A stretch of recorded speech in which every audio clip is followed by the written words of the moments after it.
From early this morning, about 100 RUC men have been carrying out the gruesome task of picking up the pieces after last night's carnage.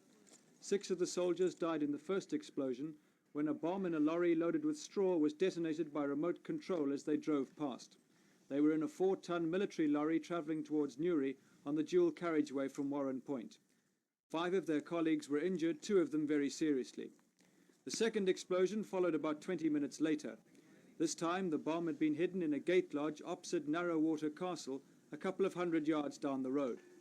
The building, a solid granite structure, was completely destroyed, leaving only a crater by the roadside.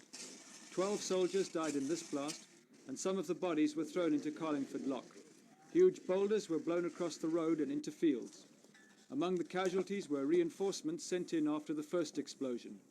They included Lieutenant Colonel David Blair, commanding officer of the Queen's Own Regiment and the highest-ranking officer to be killed in the Troubles. 2 Land Rovers were wrecked in the blast, and a helicopter which had arrived to take the wounded to hospital was damaged, but it managed to take off.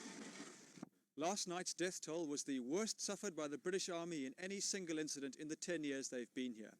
The 18 deaths make yesterday the worst single day of violence in the north since the present wave of Troubles began. That toll doesn't include the 29-year-old Englishman found shot dead across the narrow stretch of water in the Republic. The British Army say that soldiers fired across the loch when they came under gunfire shortly after the second explosion.